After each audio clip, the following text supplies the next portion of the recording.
నారాయణం నమస్కృత్య నరం చైవ నరోత్తమం దేవీం సరస్వతీం వ్యాసం తతో జయముదీరయేత్.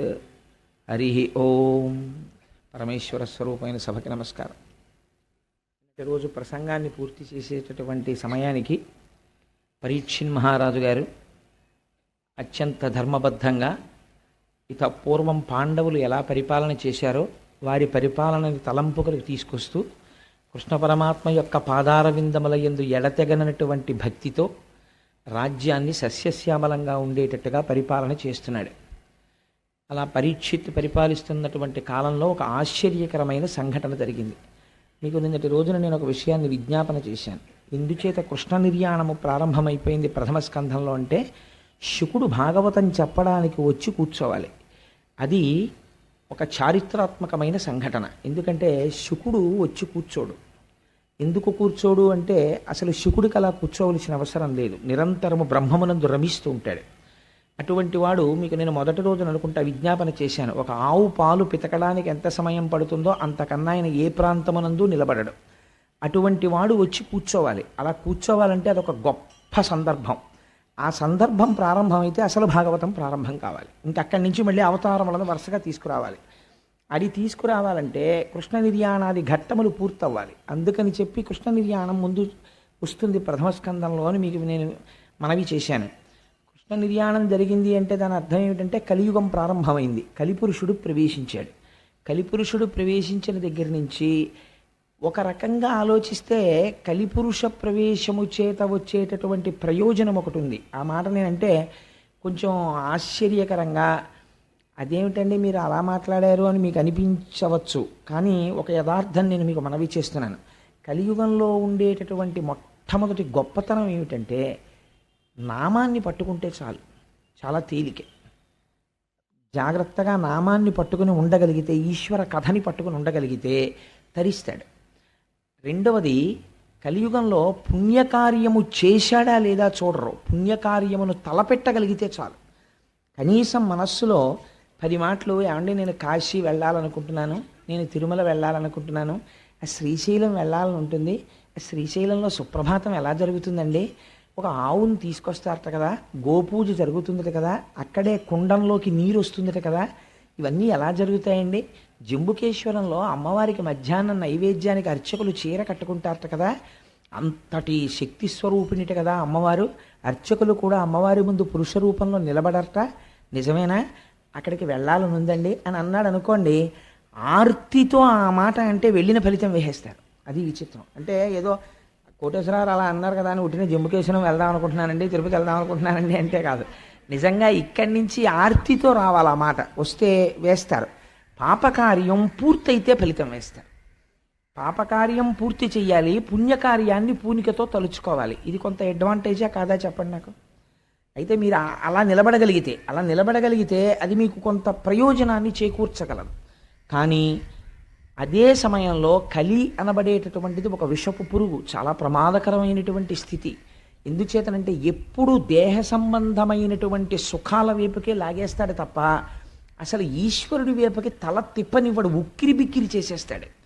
అటువంటి యుగం ప్రారంభమవుతోంది. అందుకని ఈశ్వరుడు ఆ సమయంలో నిలబడి ఉంటే కృష్ణ పరమాత్మ ఈ కలిపురుష ప్రవేశం జరగదు.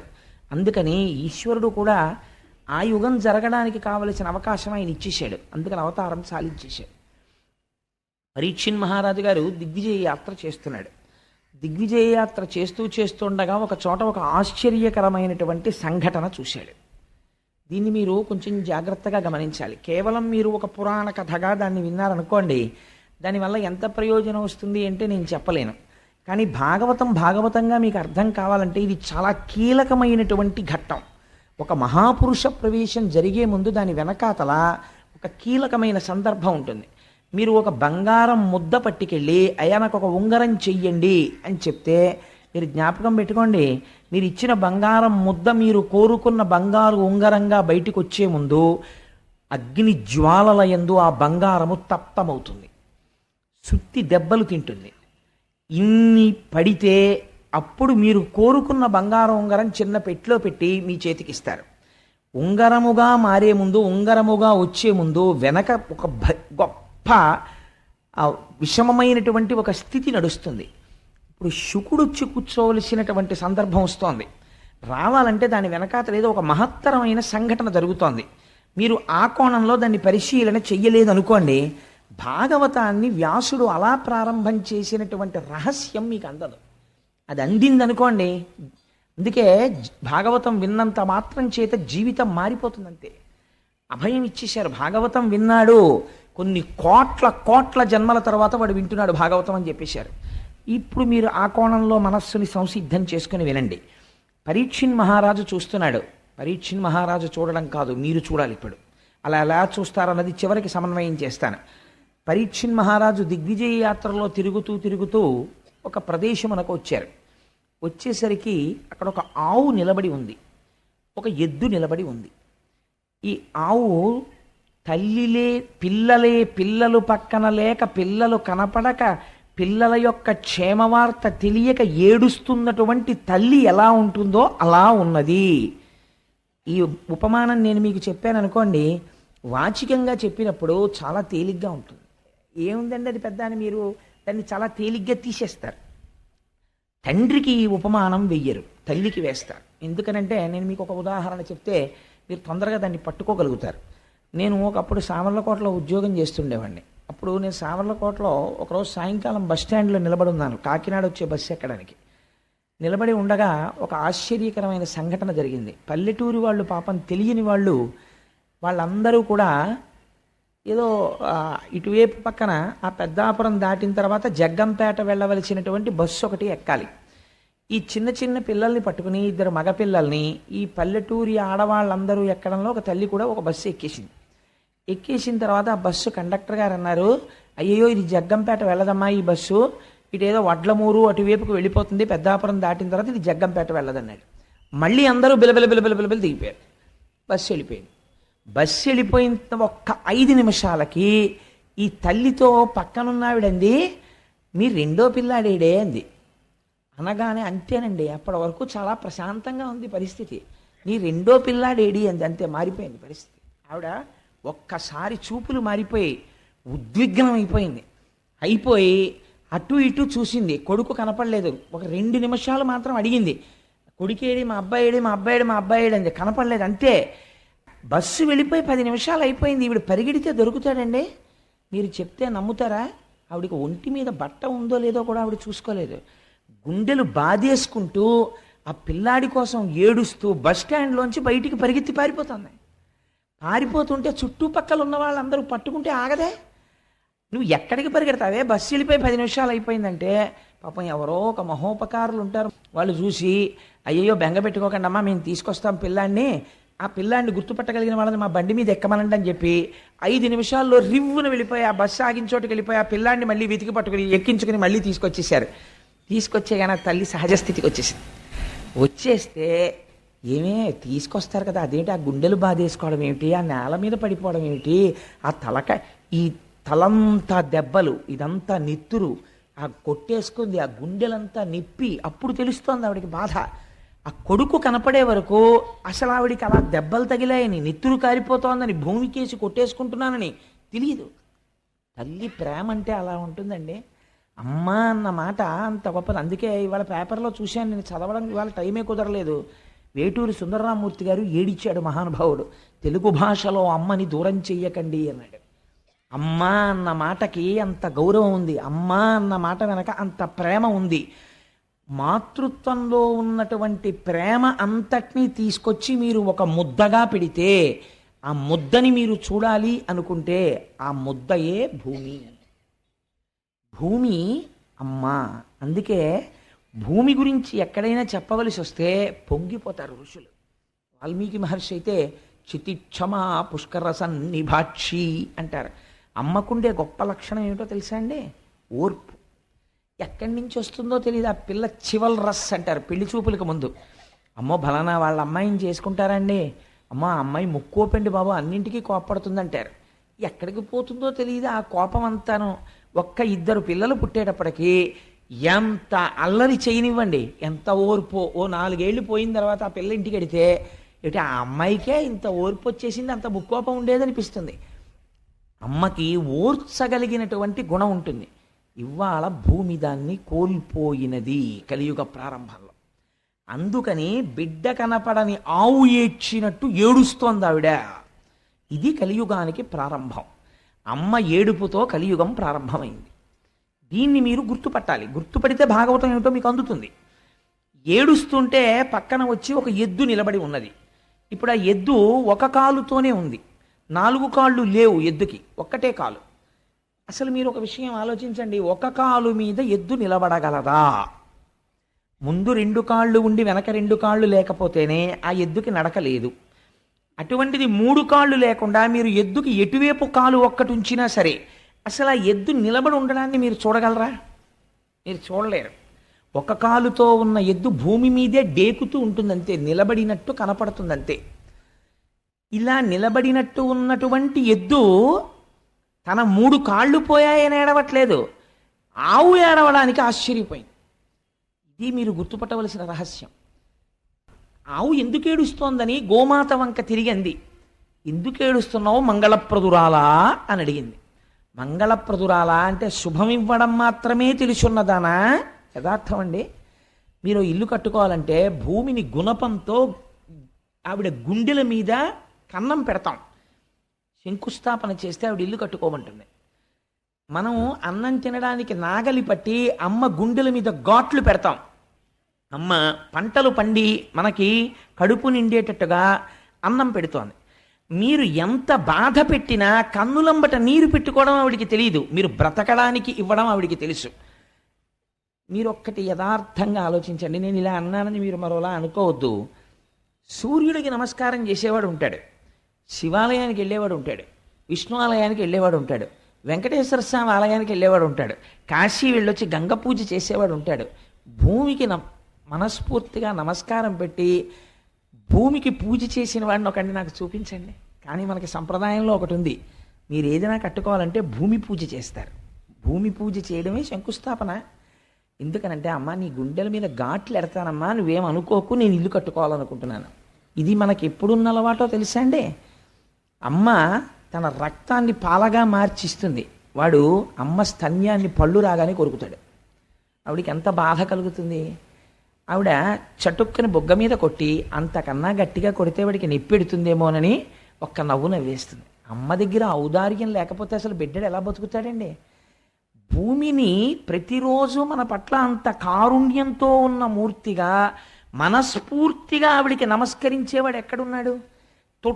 తుదన ఇంతమందితో మనం తిరిగి ఇంత డబ్బు సంపాదించి నావారనుకున్నటువంటి ఒక అజ్ఞానంతో వీళ్ళందరికీ పట్టుకొచ్చి అక్కడ పెడితే శరీరం పడిపోయిన తర్వాత 2 రోజులు ఉంచుకోరు. అంతవరకు ఎందుకండి?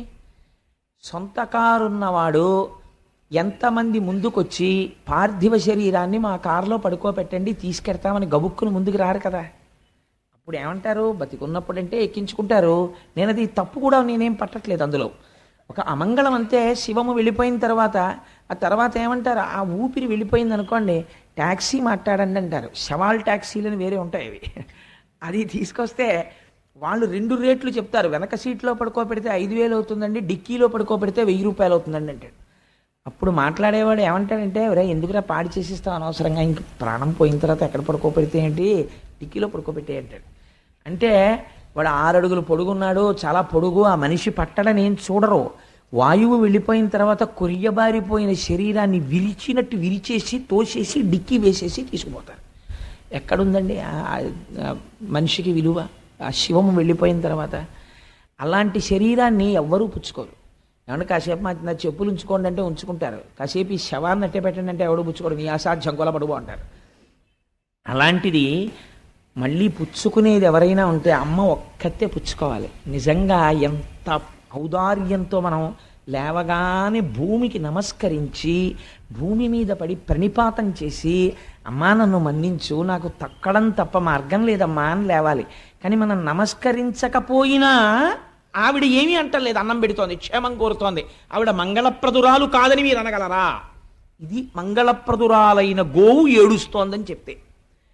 ఇప్పుడు ఆ గోవు ఏడుస్తుంటే ఎద్దు అడిగింది, నువ్వెందుకు ఏడుస్తున్నావు, నీకేం బాధ కలిగింది, నువ్వు చాలా సంతోషంగా ఉండేదానివి కదా, ఒకప్పుడు రేఖామయద్ధుధా కలశాతపత్ర వజ్రాంకుశాంబురుహ కల్పక శంఖ చక్రై అని ఆ అమృతపాత్ర, వజ్రము, నాగలి, శంఖము మొదలైనటువంటి గుర్తులు కలిగినటువంటి శ్రీపాదములు కలిగినటువంటి స్వామి నడయాడినటువంటి భూమి కదా, దేనికి ఏడుస్తున్నావు నువ్వు అని అడిగింది.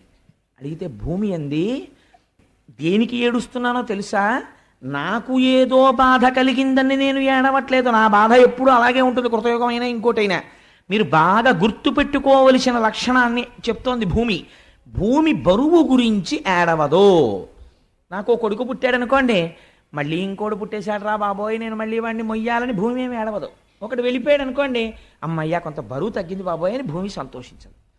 భూమి ఫిజికల్ వెయిట్ అంటే పైన ఉండేటటువంటి సామాన్యమైన బరువు గురించి భూమి ఎన్నడూ ఏడవదు. పిల్లాడు 2 కంచాల అన్నం తిన్నా అమ్మ బాధపడదు, షేరు పాలు తాగినా అమ్మ బెంగ పెట్టుకోదు, తన అన్నం తినడం మానేసి నేను తినేశాను రా అని కొడుక్కి పెట్టేస్తుంది. అమ్మ ఎప్పుడు బాధపడుతుంది, కొడుకు అబద్ధాలాడి తండ్రికి అపఖ్యాతి తీసుకొస్తే అమ్మ బాధపడుతుంది. ఇప్పుడు బాధపడుతోంది గోవు, దేనికి బాధపడుతోంది, బయట ఉన్న బరువు కేడవట్లేదు. ఇది చెప్తున్నారు కలియుగ ప్రారంభంలో ఎందుకు భూమి ఏడుస్తుందో. అలా ఏడవకుండా చూడవలసిన బాధ్యత నీ మీద ఉన్నది. ఎందుకు ఏడుస్తోంది ఆవు, ఇప్పుడు చెప్తోంది కలి ప్రవేశించాడయా అని. నేను ఏడుస్తున్నానంటావేమిటి, నేను ఎందుకు ఏడుస్తున్నానో కారణం ఏమిటో తెలుసా, నీకు 3 కాళ్ళు లేకపోవడం. నీ 3 కాళ్ళ లేని తనాన్ని చూసి నేను ఏడుస్తున్నానంది. ఇదేమిటి ఈ గమ్మత్తైన మాట ఏమిటి, ఆయనకి 3 కాళ్ళు లేకపోతే ఈవిడ ఏడవడం ఎందుకు అంటే, ఆవిడంది, ఈ లోకంబున పూర్వము 4 పాదముల చేత నీవు నడతువు, నేడా శ్రీలలనేశుడు లేమిని కాలముచే నీకు ఒంటి కాలయ్యకదే. కాలముచే ఎంత గొప్ప మాట వేసేసిందో చూడండి.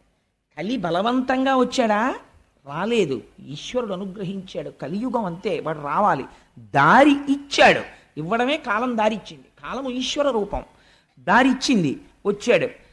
ఆయన వచ్చాడు, వస్తే నీకెందుకు బాధ అంటే, కాలముచే నీకు ఒంటి కాలయ్య కదే. ఆ కలి లోపలికి ఇంకా అడుగు పెట్టి ఉంచుకోలేదు, పాదాలు మారిపోయింది పరిస్థితి. ఏమిటైంది ఇప్పుడు అంటే, బిడ్డలు తల్లిదండ్రులను చూడడానికి ఇష్టపడము లేదు. పెద్దవారైపోయినటువంటి తల్లిదండ్రులు చాలా బరువుగా అనిపిస్తున్నారు పిల్లలకి. పిల్లల యొక్క యోగక్షేమాల్ని చూసి వాళ్ళని వృద్ధిలోకి తీసుకురావడానికి సంస్కారయుతంగా ముందు పిల్లలకి సంస్కారం నేర్పాలని పెద్దలు ఆలోచించడం లేదు. ధర్మము విచ్చిపోతోంది. పూర్వం 4 పాదములు నీకుండేవి, ఇవి మామూలు ఎద్దు కాదు. ఇప్పుడు మీరు గుర్తుపట్టాలి, ఆ ఎద్దెవరు, ధర్మము. ధర్మమునకు భూమికి ఎంత దగ్గర సంబంధమో చూడండి. నీకు 4 పాదాలు ఉండేవి. ఏమిటా 4 పాదాలు, 1 సత్యము, 2వది శౌచము, 3వది తపస్సు, 4వది దయ. ఈ 4 పాదములతో ధర్మం నడుస్తుంది. ఇలా నడిచేటటువంటి 4 పాదములు కలిగినటువంటి ధర్మం అనబడేటటువంటి వృషభమునకు, అందుకే శంకరుడు వృషభాన్ని ఎక్కుతాడంటాడు. అంటే ఆయన ధర్మమును అధిరోహించి నడుస్తాడు ఆయన. కాబట్టి ఇప్పుడు నీకు 1 పాదమే ఉన్నది, 3 పాదములు నీకు లేవు. ఎందుకు లేవు 3 పాదములు? ఈ 3 పాదములు లేకపోవడం చేత కలిపురుషుడు వచ్చేసాడు. వచ్చేయడం వల్ల నీకు 3 పాదాలు పోతే ఏమవుతుంది, దేవతలకు, ఋషులకు, మీరు చాలా జాగ్రత్తగా గుర్తుపట్టాలి ఆవు చెప్తున్న మాటల్ని, దేవతలకు, ఋషులకు, పితృదేవతలకు, ధీయుతులకు, నీకు, నాకు, గోవులకు, వర్ణాశ్రమములకు బాధ ఎనుచు కుందెదననగా అంది. ఎవరెవరికిట బాధ, ఎందుకు ఏడుస్తున్నానో తెలుసా, వీళ్ల కోసమే నేను ఏడుస్తున్నానంది ఆవిడ. ఎవరి కోసం, దేవతలకు, దేవతల గురించి ఏడుస్తున్నాను. ఎందుకు ఏడుస్తున్నాను, రాబోయేటటువంటి కాలంలో యజ్ఞయాగాది క్రతువులను విమర్శించేటటువంటి వాళ్ళు ఎక్కువైపోతారు. యజ్ఞయాగాది క్రతువులు ఒక్క మన సనాతన ధర్మంలో మాత్రమే ఉంటాయి, ఇంకెక్కడా లేవు.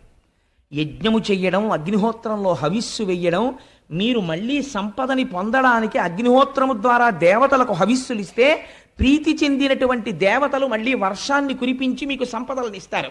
మీరు తిరిగి వారి పట్ల కృతజ్ఞత ప్రకటించినప్పుడు దేవతల యొక్క ఆగ్రహమునకు గురవుతారు. కాబట్టి దేవతలకి హవిస్సులు ఇవ్వరు. హవిస్సులు ఇవ్వనటువంటి మనుష్యులకి శుభాన్ని మేము చెయ్యం అని దేవతలు చెయ్యరు. కాబట్టి హవిస్సులు పొందని దేవతలు తయారవుతారు. ఎందుచేత అంటే ఏది సనాతన ధర్మమో, ఏ సనాతన ధర్మము ఈ గడ్డ మీద నిలబడిందో ఆ గడ్డ మీద సనాతన ధర్మము విమర్శకి గురైపోతుంది. కాబట్టి ఏమైపోతుంది, యజ్ఞయాగాది క్రతువులు నశించిపోవడం ప్రారంభం అవుతుంది.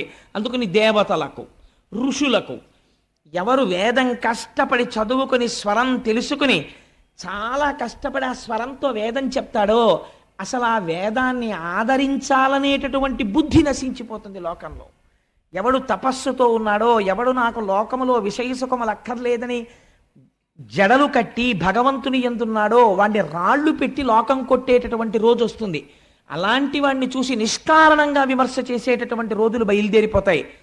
నేను ఈ మాట అంటే నేను అసందర్భంగా అన్నానని మీరు అనుకోకండి. నేను తరచూ ఒక మాట చెప్తుంటాను. నాకు ఎక్కడైనా నేను తెల్లటి బట్టలు కట్టుకుని వెళ్ళిపోతుండగా నాకు కె విశ్వనాథ్ గారు కనపడితే, విశ్వనాథ్ గారికి నాకు మధ్యలో ఒక మురుగుడు గుంట ఉంటే నేను అది మురుగుడు గుంట ఉందని పక్కకి కూడా వెళ్లకుండా వారి పాదములకు ప్రణిపాతం చేయడానికి మురుగుడు గుంటలో పడిపోతాను అంటుంటాను.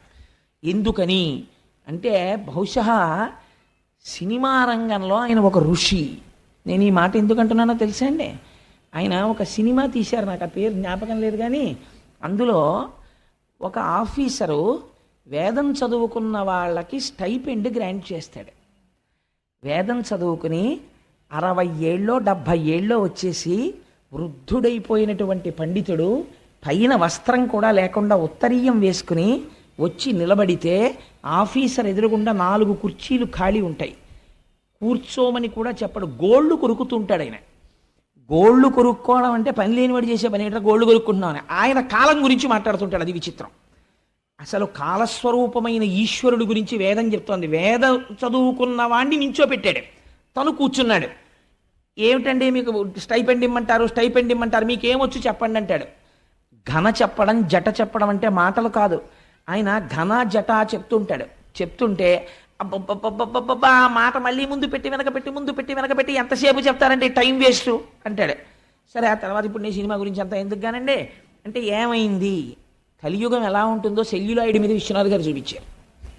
ఇలా చూపించిన డైరెక్టర్ని ఒకటి నాకు చూపించండి. వేదము అవమానింపబడుతుంది. వేదం గురించి తెలుసున్నవాడు వేదం గురించి మాట్లాడాలి.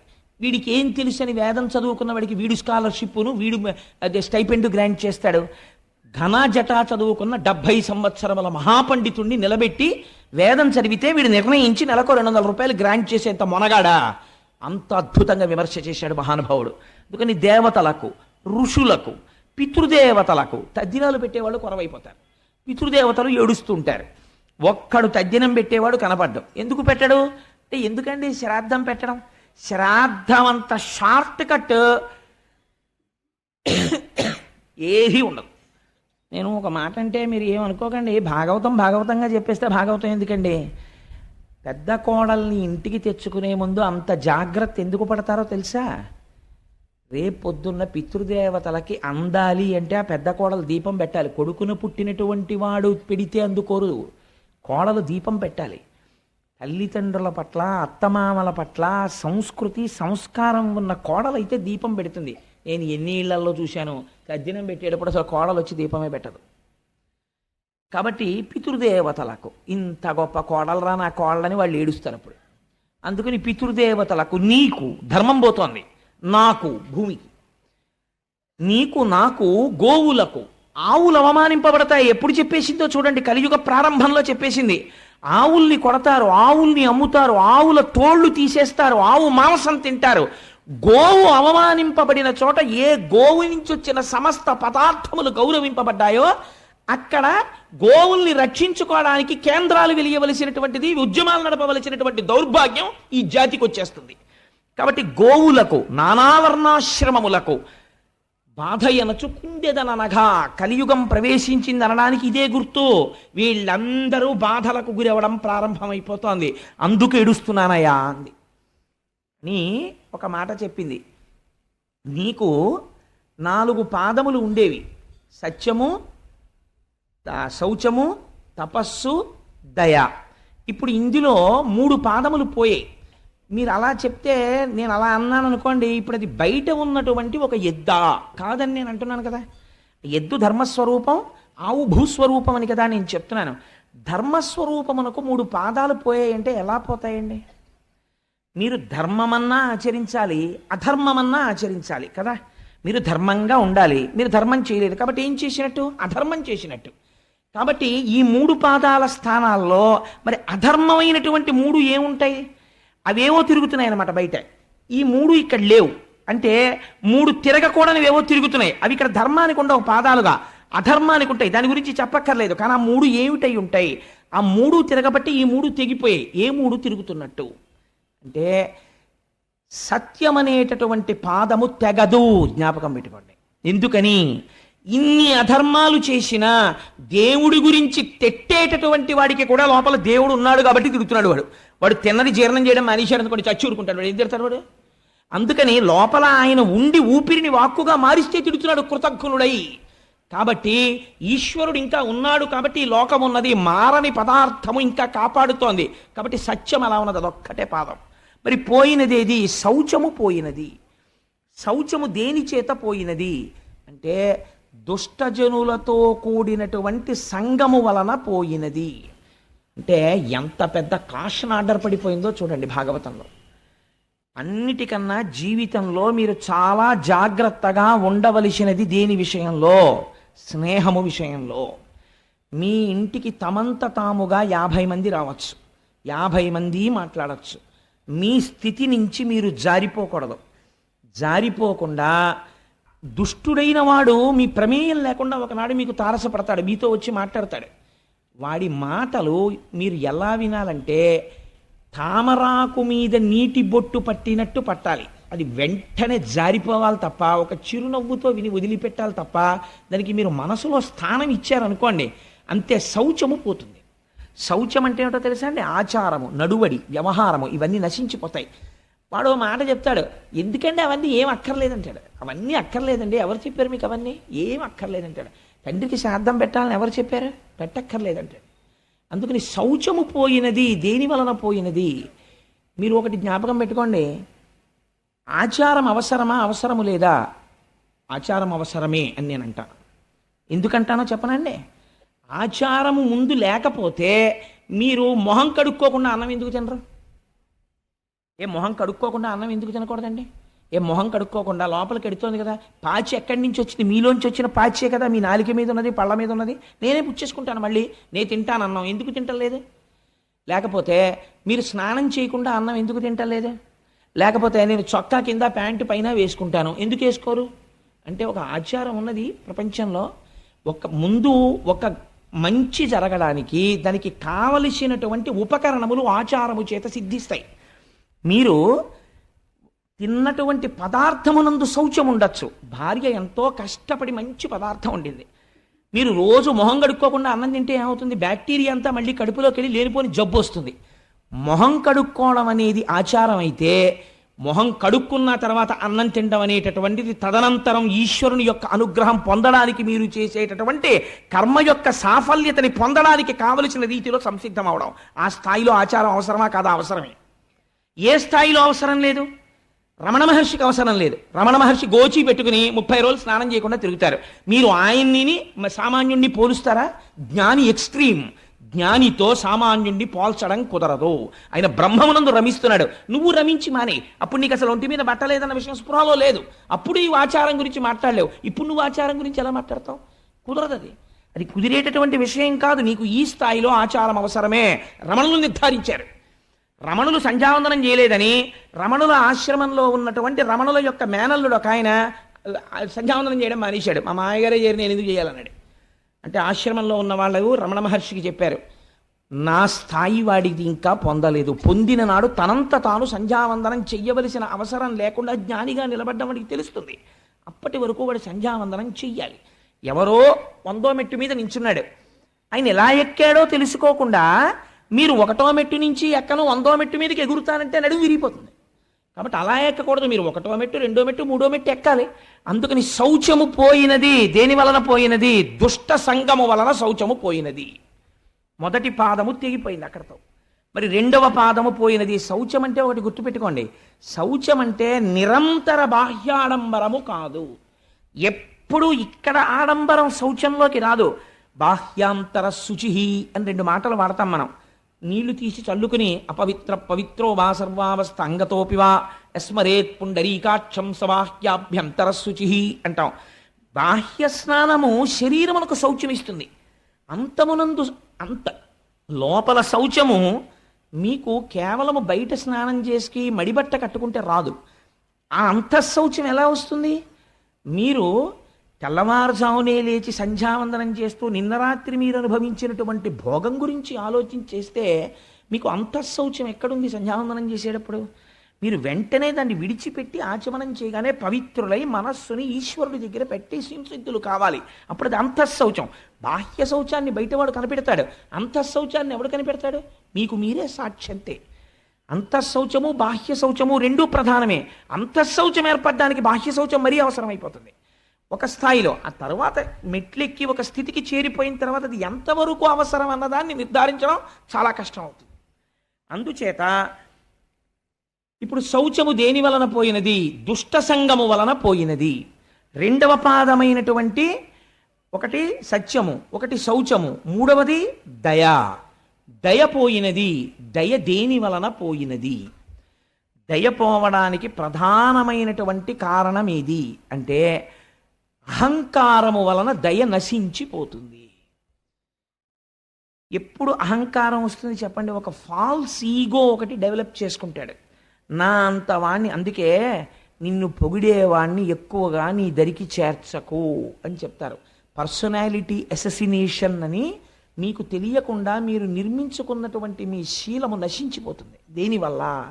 మీ పక్కన కూర్చున్నవాడు నిరంతరం మిమ్మల్ని పొగడ్డం మొదలుపెట్టాడు అనుకోండి, నా అంతవాణ్ణి నేనన్న అహంకారం వచ్చేస్తుంది. ఈ అహంకారం ఏ స్థాయికి వెళ్ళిపోతుందంటే, ఏమిటంటే నా అంతటి వాణ్ణి నేను వస్తుంటే ఏమిటి అలా ప్రవర్తించడం, ఏమిటి అడ్డు లేకపోవడం, ఏమిటి అది అడ్డు రావడం ఏంటి, నాకు ఇది అడ్డు రావడం ఏంటి, ఈ భావన వచ్చేస్తుంది.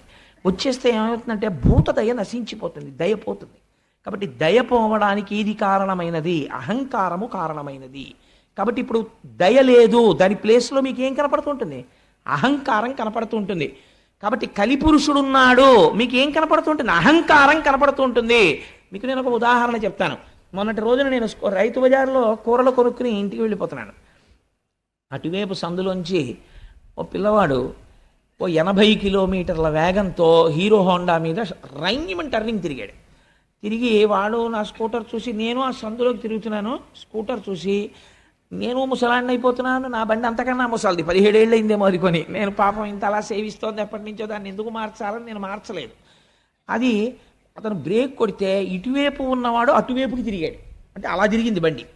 తిరిగితే నేనన్నా, ఏమయ్యా అంత స్పీడ్ వస్తున్నావే, ఒకవేళ నువ్వు నన్ను గుద్దీసావు అనుకో, నా కాలో చెయ్యో విరిగిపోతే ఓ నెలలాళ్ళు మెడికల్ లీవ్ పెడతాను, పర్వాలేదు. కాలో చెయ్యో విరిగిపోయిందని తెలియగానే ఉదారులై మా ఆఫీసర్లు గ్రాంట్ చేస్తారు, సత్యమే కాబట్టి. కానీ నీకు విరిగిపోయిందనుకో, ఇప్పుడు నడుస్తున్న టైము ఫిబ్రవరి కదా, మార్చి ఏప్రిల్లో పరీక్షలు ఉంటాయి. నువ్వు ఎంత విలువైన విద్యా సంవత్సరాన్ని జీవితాన్ని పోగొట్టుకుంటావో. After all 80 kilometres speed thrill కోసం నీకు ఎందుకే ఇంత స్పీడు అన్నాను. అతను అన్నాడు, పోవాయ చెప్పొచ్చా ఎలవాయ నువ్వు అన్నాడు. అంటే నేను చాలా సంతోషించాను. మీరు దాని గురించి పెద్ద సీరియస్గా ఆలోచించక్కర్లేదు. అంటే నేను ఎందుకు చెప్తానంటే, అప్పుడు నేను అనుకున్నాను, ఓహో భాగవతం చెప్దాం అనుకుంటున్నాను కదా ఫిబ్రవరి 2వ తారీఖు నుంచి, ఈశ్వరుడు కలిదర్శనం చేయించాడు నాకు అనుకున్నాను. అంటే వాడికి ఒక పెద్ద అహంకారం అనమాట. నా అంత వాణ్ణి నేనేం తగిలిన బండికి 80 కిలోమీటర్స్ స్పీడ్లో బ్రేక్ వేసి బండి ఇలా తిరిగింది. అది ఎంత సంతోషం వాళ్ళకి ఇలా తిరిగిపోతుంటే. అలా అనుకుంటున్నాడు. అది చూడండి ఇప్పుడు ఏమైపోయింది. అది నిజంగా దయ కలిగిన వాడు అనుకోండి, అయ్యో మాస్టర్ మీరు అంత మాట అన్నారు, మీకు కూడా చూస్తుంటే 20 ఏళ్ల కుర్రాళ్ళ లేరు, పాపం మీకు కాలో చెయ్యో విరిగిపోతే మీకు ఇబ్బందే కదండి, అంత మాట అన్నారు నా వృద్ధిని కోరి, చాలా సంతోషం అండి అన్నాడు అనుకోండి. అతనికి దయ ఉందండి నా పట్ల. అంటే ఇప్పుడు అతని విషయంలో తెగిపోయిన ఎద్దే ఉంది అతనిలో. అంటే ఇప్పుడు ధర్మము యొక్క ప్లేస్ని ఎవరు రీప్లేస్ చేస్తున్నారు? అధర్మము రీప్లేస్ చేస్తారు. కలిపురుషుడు వచ్చాడు. మామూలుగా మీరు దయ పోయినది, శౌచము పోయినది అన్నారనుకోండి, మీకు కలిపురుష దర్శనం ఎక్కడవుతుంటుంది? ఇప్పుడు మీరు పెద్ద సినిమా మీకు కనపడుతుంది ప్రపంచంలో. ఇప్పుడు మీరు రోడ్డు మీద వెళ్ళిపోతున్నారనుకోండి, మోటార్ సైకిల్ మీద వెళ్ళిపోతూ సెల్ ఫోన్ మాట్లాడుతున్నవాడు లోకమునందు దయలేనివాడు, వాడి ఎవరినైనా గుద్దేస్తాడు. కొంతమంది మోటార్ సైకిల్ మీద వెళ్ళిపోతూ ఈశ్వరుడు 2 చేతులు ఇస్తే వదిలేస్తారు, వాడికి ప్రమాదం మనకి ప్రమాదం. కాబట్టి ఇవన్నీ ఏమిటంటే కలిపురుష లక్షణాలే. కాబట్టి మీరు ఓహో ఇదంతా కలిపురుష లక్షణం ఇంత ప్రబలంగా ఉందన్నమాట అని మీరు వెంటనే కృష్ణపాదాలని స్మరించుకుంటూ ఉండాలి. కాబట్టి ఇప్పుడు ఏమైపోయినది? దయ అహంకారం వలన పోయినది. మూడవది ఇది తపస్సు. తపస్సు దేని వలన పోయినది? సమ్మోహము వలన పోయినది. సమ్మోహం అంటే ఏమిటి? ఇది ఒక విచిత్రమైనటువంటి లక్షణం. ఎందుకంటే అసలు ఆ చేయవలసిన అవసరం ఏముందండి అని. మీరు చాలా కృతక వేదాంతం ఒకటి వింటుంటారు, మీరు ఎప్పుడైనా విన్నారో లేదో. ఇవాళ భీష్మేకాదశి కదండి, మేమందరం సత్యనారాయణ వ్రతం చేసుకున్నామని మీరు ఎవరితోనో చెప్తున్నారు అనుకోండి. ఒక ఆయన వచ్చి అంటాడు, ఎందుకంటే అవన్నీ చెయ్యాలేంటి? ఇక్కడ ఉండాలండి శుద్ధి. ఇక్కడ శుద్ధి కోసం వాడు వ్రతం చేసుకున్నాడు. నీకంత శుద్ధి నిజంగా పొందేసిన వాడివైతే ఏమంటారో తెలుసా అండి? మహాత్మా అంటారు. పొద్దున్న మా ఇంటికి తత్వవిధానంద సరస్వతి మహారాజ్ అని ఒక మహానుభావుడు వచ్చారు. వారితో పాటు వేరొక పరివ్రాజకులు వచ్చారు. వారిని ఏమని పిలుస్తారో తెలుసా అండి? ఎప్పుడు నేను గమనిస్తూ ఉంటాను. రండి మహాత్మా అంటుంటారు అందరినీ. తత్వవిధానంద సరస్వతి మహారాజ్ దగ్గర శిష్యుడని చెప్పుకోవలసిన స్థాయి వారై ఉండవచ్చు వారు, లేదా వారి నాన్నగారి దగ్గర చదువుకున్నారు. అయినా వారికి అహంకారం ఉండదు. వారు ఆయన్ని కూడా తన పక్కన కూర్చోపెట్టుకుని చక్కగా వారిని పిలిచేటప్పుడు మహాత్మా రండి అంటారు. ఆ పిలుపులో ఆయనలో కలి ప్రవేశించలేకపోయాడు అనమాట. అందుకని అహంకారాన్ని చెక్ చేస్తున్నారు ఆయన. ఇప్పుడు అహంకారం లేదు, ఏదుంది? దయ ఉన్నది. అక్కడ అంటే ఇప్పుడు ఎవరున్నారు? కృష్ణుడున్నాడు. అక్కడ కృష్ణుడున్నాడు తప్ప కలి లేడు. కృష్ణుడే ఉన్నాడని ఏమి గుర్తు? మీరు ఏం చెప్పమన్నా కృష్ణుడి గురించే చెప్తుంటారు, ఈశ్వరుడు గురించే పలుకుతుంటారు. ఎందుకు పలుకుతుంటారు? లోపల ఆ పాదం లేదు, ఈ పాదం ఉంది. కాబట్టి ఎక్కడుందండి ఆ ఎద్దు? నిజంగా అక్కడెక్కడో పరీక్షిత్తు కనపడలేదు. ప్రతి చోట మీకు ఈ ఆవు ఎద్దు కనపడుతూనే ఉంటాయి. ఇలాంటి ఎద్దు కనపడ్డప్పుడల్లా ఈ ఆవు ఏడుస్తూనే ఉంటుంది. ఈ ఆవు ఏడిచినప్పుడల్లా పిడుగులు పడుతూనే ఉంటాయి, సునామీలు వస్తూనే ఉంటాయి. లోకమునందు అలా ఏడ్పించడాలు ఎక్కువైపోయాయి అనుకోండి, మహాత్ముల జోలికి వెళ్ళిపోయారనుకోండి, సునామీలు వచ్చేస్తాయి, పిడుగులు పడిపోతాయి, భూకంపాలు వచ్చేస్తాయి, సర్వనాశనం అయిపోతుంది. భూమి ఏడ్చింది. ఆ ఏడ్పు వల్ల వచ్చినటువంటి అదంటే దుష్టమైనటువంటి ఫలితం అది. కాబట్టి తపస్సు దేని వలన పోయింది? సమ్మోహము వలన పోయినది. కాబట్టి ఇప్పుడు ఈ 3 పోయాయి. ఈ 3 స్థానంలో ఏమి వచ్చినట్టు? ధర్మము యొక్క పాదములు పోయి అధర్మము యొక్క పాదములు వచ్చాయి. అధర్మము యొక్క పాదములు ధర్మమునకు అంటుకుని ఉంటాయా? ఉండవు. అది ధర్మము యొక్క ధర్మస్వరూపమైన వృషభము. అందుకని 3 పాదములు లేకుండా కనపడుతోందంటే కలియుగంలో. సో అదర్వైజ్ సేస్ ఇంకొక చోట ఉన్నాయి ఆ 3 పాదాలు. ఆ 3 పాదాలే ఇప్పుడు తిరుగుతున్నాయి. కాబట్టే నేను ఏడుస్తున్నాను. ఈ 3 పాదాలు తిరుగుతుంటే ఏడిచ్చే వాళ్ళు ఎవరో వాళ్ళ కోసం అయి ఉండాలి, సాధు పురుషులై ఉండాలి. ఈ 4 పాదాలు నడవాలని కోరుకునే వాళ్ళు ఆ యనమండుగురు. ఆ యనమండుగురికి బాధ, నేను ఏడుస్తున్నాను. నేను ఏడవడానికి కారణం నీ 3 పాదాలు లేకపోవడం. ఎంత గొప్ప సింబాలిజం తీసుకొచ్చారండి వ్యాసుల వారు. ఇప్పుడు ఇది ఆవు ఎద్దు ఏడుస్తున్నాయి. ఏడుస్తుంటే ఒక విచిత్రమైనటువంటి సంఘటన జరిగింది. అప్పుడు ఒక వ్యక్తి ఆ ఆవు ఎద్దు దగ్గరికి వచ్చాడు. ఎవరైనా అంటే దాని గురించి ఒక పెద్ద వర్ణన చేశారు పోతన గారు. కాలక్రోధుడు, దండహస్తుడు, నృపాకారుండు, కఠినాత్ముండు. అటువంటి వాడు సామాన్యమైన క్రోధం కాదది, అపారమైనటువంటి కోపం. అందుకని కాలక్రోధుడు. అంతటి కోపంలో ఉన్నవాడు. దండహస్తుడు, పైగా చేతిలో కర్ర పట్టుకున్నాడు. అసలే కోపం, దానికి తోడు చేతిలో కర్ర ఉంది. ఎంత ప్రమాదం చూడండి. దండహస్తుడు, నృపాకారుండు. పైగా ఉన్నది ఎలా ఉన్నాడు? రాజుగారిలా ఉన్నాడు. రాజు ఎటువంటి ఆభరణములు పెట్టుకుంటాడో, ఎటువంటి కిరీటం పెట్టుకుంటాడో అవి పెట్టుకున్నాడు. ఇప్పుడు పరిపాలకుడిలా ఉన్నాడు. కానీ వాడు ఎప్పటికీ పరిపాలకుడు కాలేడు. ఎందుకని? లోపల పరిపాలనాంశ లేదు, పరిపాలించడానికి తగిన సంస్కార బలము లేదు. కానీ పరిపాలకుడైనాడు. కాబట్టి ఏమయ్యాడు? నృపాకారుండు, నృపుండు కాడు. ఇది కలియుగ లక్షణం. ఎంత అందంగా వేసేశారో చూడండి. ఇంకా దాని వ్యాఖ్యానం మీరు మనసులో ఎంత దూరమైనా వెళ్ళచ్చు. నృపాకారుండు జంఘాలుండొక్కడు శూద్రుడు అసురగతిన్ కారుణ్య నిర్ముక్తుడై నెలంకూలగతన్య బంతి చిలగా నిర్ఘాత పదాహతి. నృపాకారంలో వచ్చినటువంటి వాడు బిడ్డ కనపడక ఏడుస్తున్నటువంటి తల్లిలా శుష్కించిపోయి ఉన్నటువంటి ఈ ఆవుని అపారమైనటువంటి కోపంతో ఏమీ చెయ్యకుండా అలా నిలబడి ఉన్నటువంటి ఆవుని తన కాలెత్తి ఒక్క తన్ను తన్నాడు. నెలంకులగే బంతిచిలగా ఆ ఆవు తిరగబడిపోయింది. అలా ఒక్క తన్ను తన్నాడు.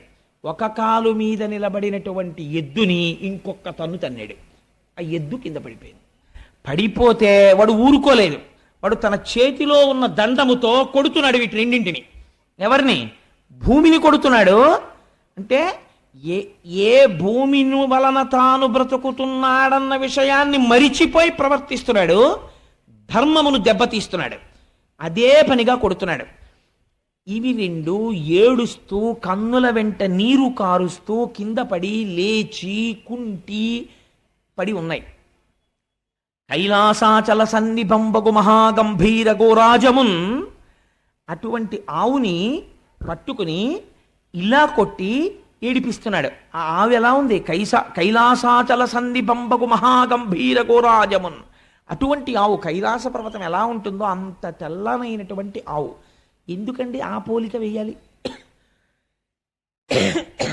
కైలాసము ఈశ్వరుని ఆవాసము. ఈశ్వరుడు పైకి అపవిత్రంగా కనపడతాడు. మీకు ఎలాగో దక్షయజ్ఞ ధ్వంసం వస్తుంది 2-3 రోజుల్లో. అసలు ఆ దక్షయజ్ఞ ధ్వంసం ఇందురు కానీ ఎన్ని గమ్మత్తులు ఉంటాయో. పార్వతీ పరమేశ్వరులు మాట్లాడుకుంటారు. పుట్టింటికి పిలవకుండా వెళ్ళాలా వద్దా పెద్ద సబ్జెక్టు. అంత పెద్ద సబ్జెక్టు వాళ్ళిద్దరి మధ్య నడిస్తే ధర్మ సంబంధమైనటువంటి చర్చ చేస్తారు ఇద్దరు. ఆఖరికి వెళ్ళింది పార్వతీదేవి.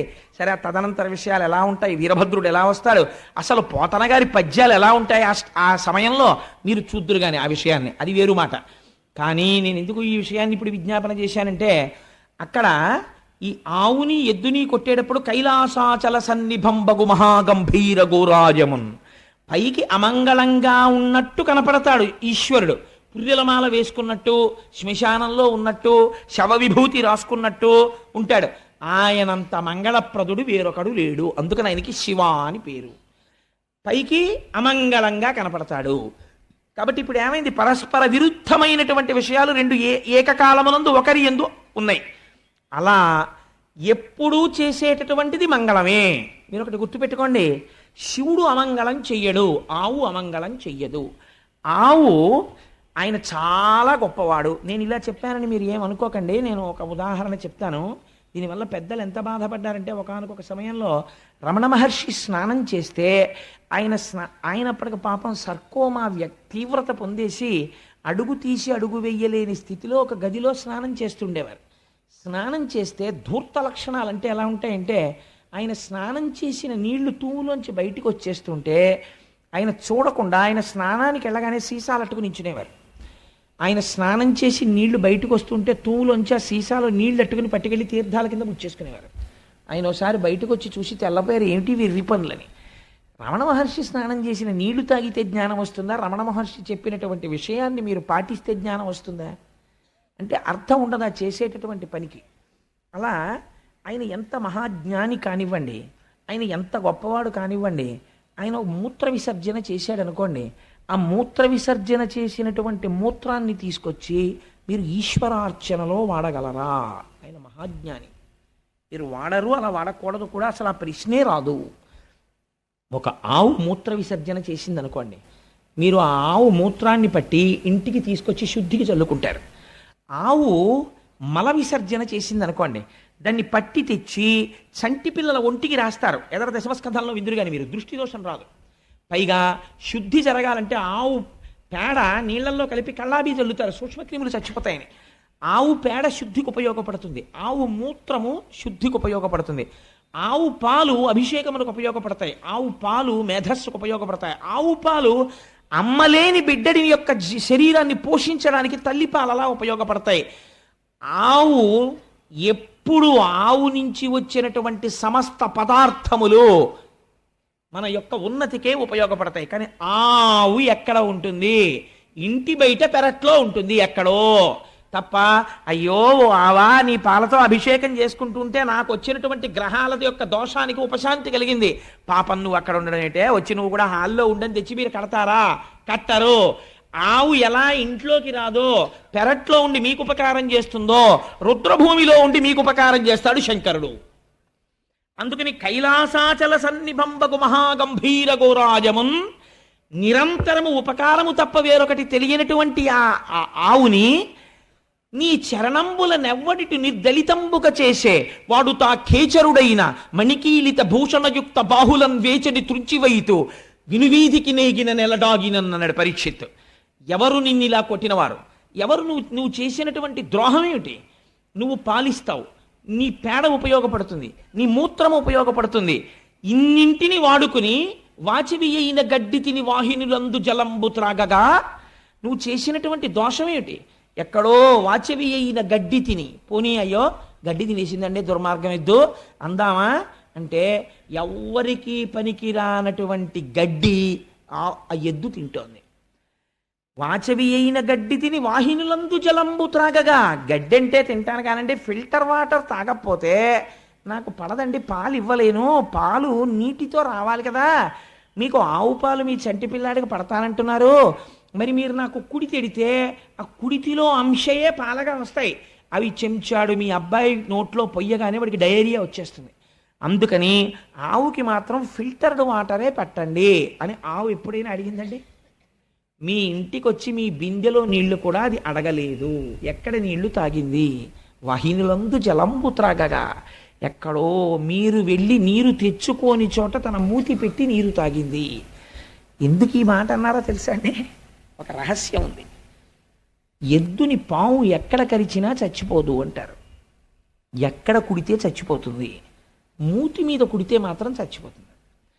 ఆ మూతి అందుకే పెట్టేటప్పుడు చాలా జాగ్రత్తగా పెట్టాలి. పుట్టల మీద గడ్డి బాగా పెరుగుతుంది. ఆ పుట్టల మీద గడ్డిని తాను తినడం ఎంత ప్రమాదకరం ఆవుకి, ఎద్దుకి ఎంత ప్రమాదకరం. పుట్ట మీద గడ్డి తిని ఆవుకి ఒక లక్షణం ఉంటుంది, ఎద్దుకిని గబుక్కుని బురదలో కానీ ఎందులో కన్నా జారితే గభాలన పైకి రాలేవు, చాలా కష్టం. నిజంగా జీవహింస అంటే మీరు ఎక్కడ చూడొచ్చో తెలుసా అండి? అపార్ట్మెంట్లో గృహప్రవేశానికి ఆవుని ఎక్కించినప్పుడు చూడొచ్చు. అంతకన్నా దారుణం.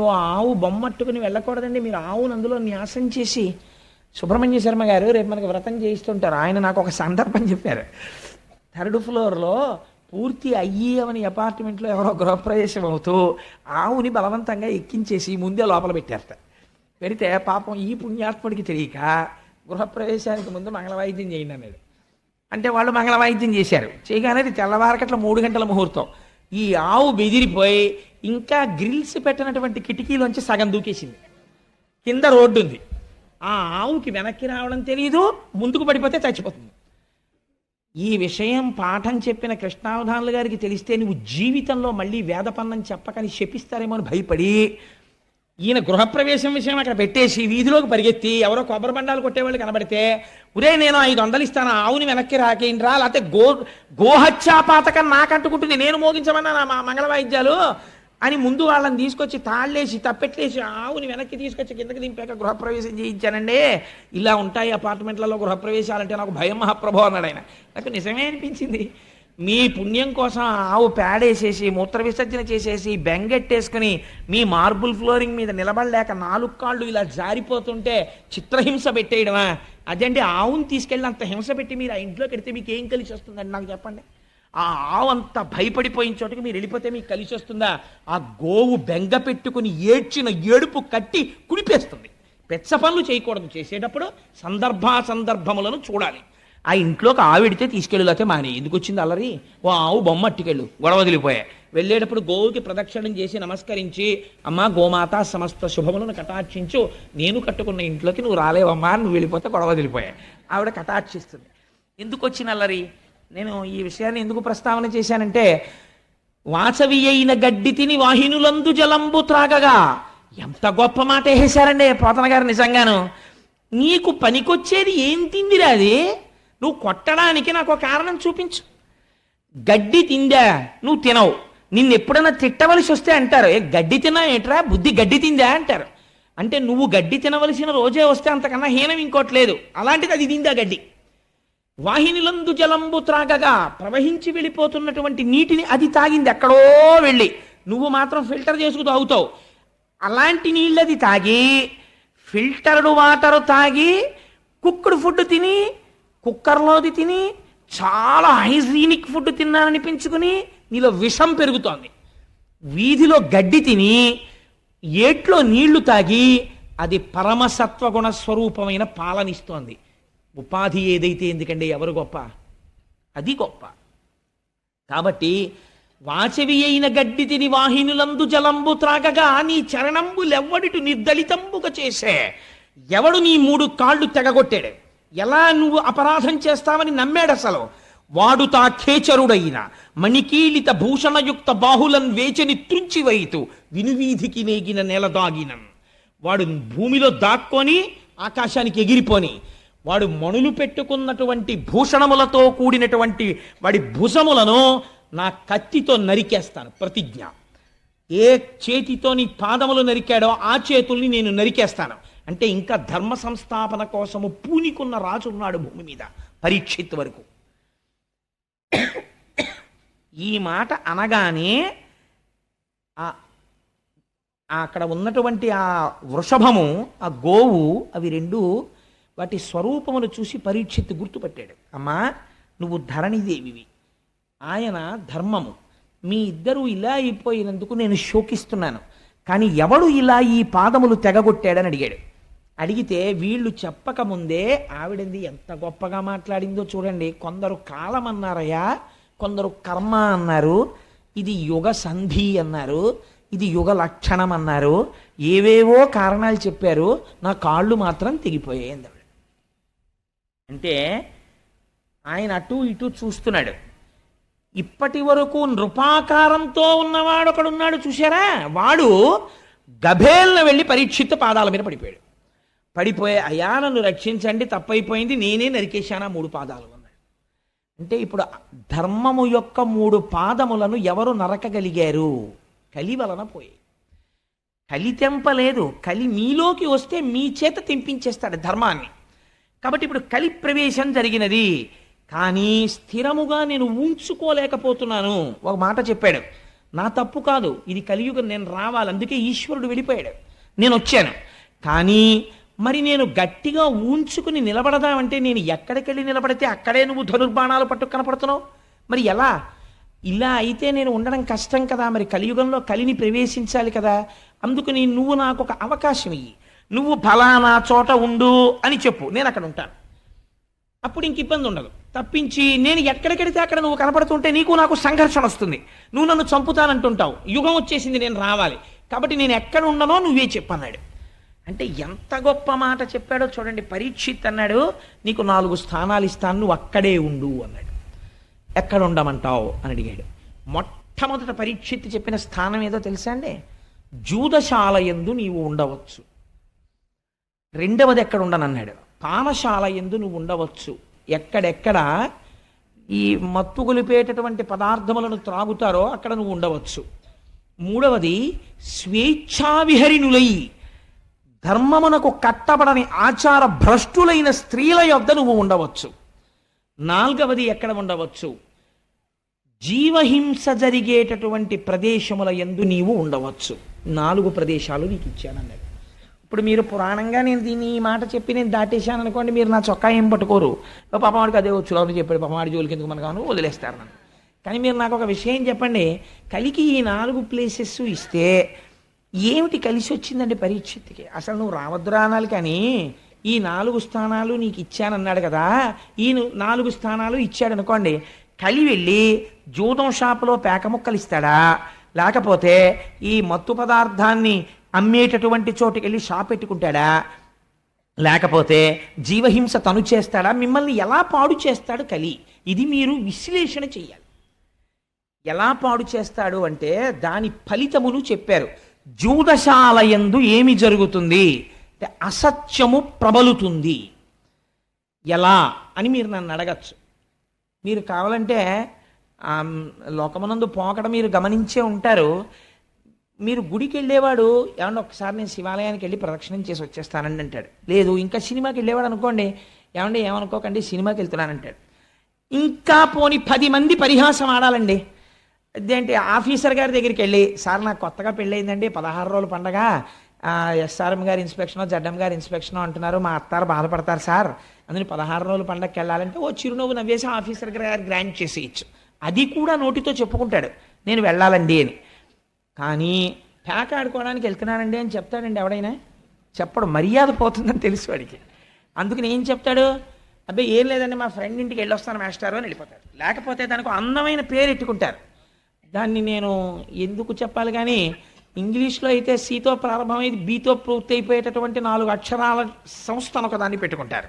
పెట్టుకుని అలా చెప్పుకోవడానికి సిగ్గేది, అందుకని అక్కడికి వెడుతున్నామని చెప్పుకుంటారు అని వెళ్ళిపోతారు. వెళ్ళిపోతే సాధారణంగా ఏమనుకుంటారంటే వీళ్ళందరూ లోపల కూర్చుని ఏదో దేవకార్యం నిర్వహిస్తున్నారు అనుకుంటారు. ఏం ఉండదు, అక్కడ బూడిద ఆడుకుంటూ ఉంటారు వీళ్ళందరూ. చాలా నిశ్శబ్దంగా ఐశ్వర్యం వెళ్ళిపోతుంది అక్కడ.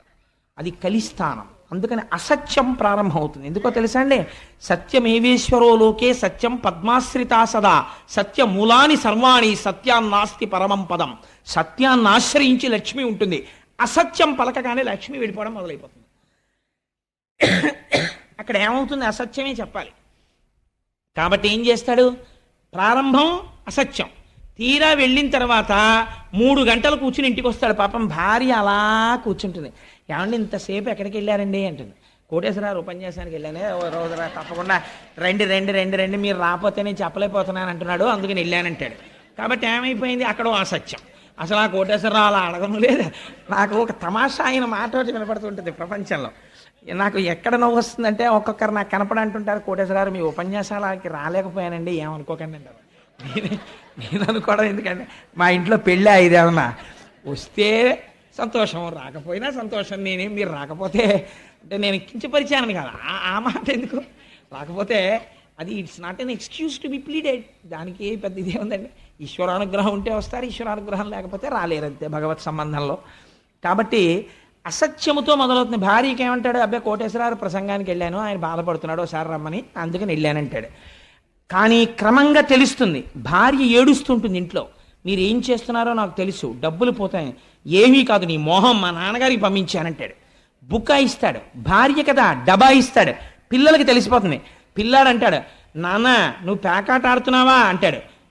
లాగి లెంపకాయ కొడతావు, నోర్మోయి నీకెవరు చెప్పాడు రా అని క్రౌర్యంతో లెంపకాయ కొడతాడు. మొత్తం అసత్యం.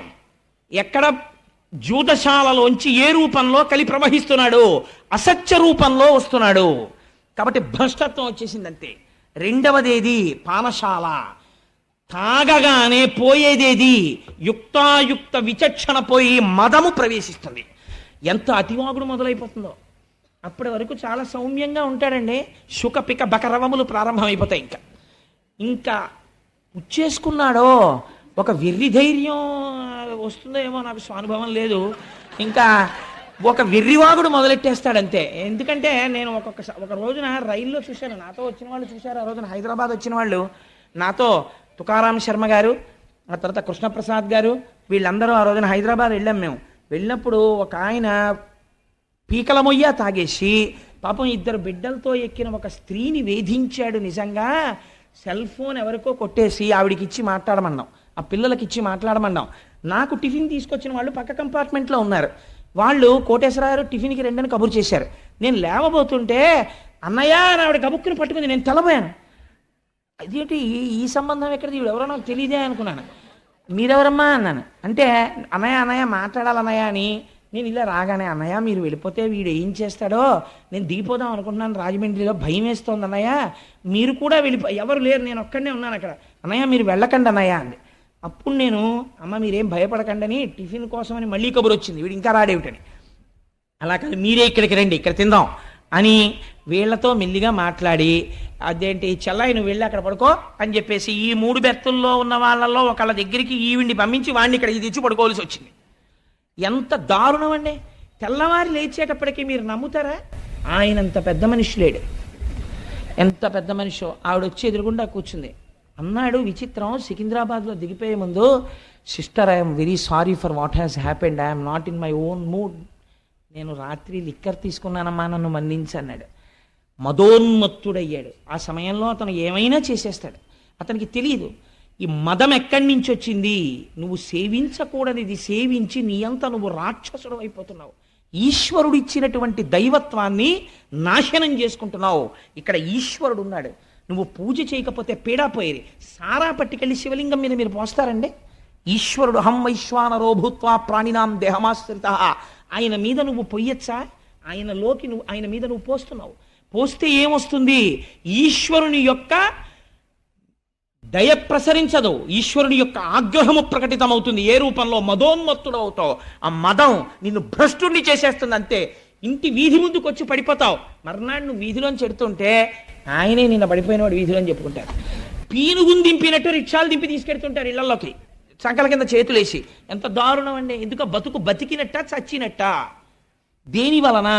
కేవలం నీ నాడీ మండలకి ఉత్ప్రేరకం కోసమని మనుష్యుడు వై పుట్టి 10 మందికి చెప్పవలసిన వాడివి, బిడ్డలు పెళ్లిళ్ళకు వచ్చేసినటువంటి స్థితిలో నువ్వు ప్రవర్తించవలసినటువంటి ప్రవర్తన ఇది.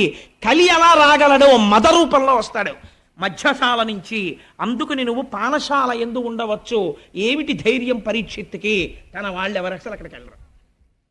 కాబట్టి నువ్వు పానశాల ఎందు ఉండవచ్చు. మూడవదేది స్వేచ్ఛా విహరిణి అయిన స్త్రీ.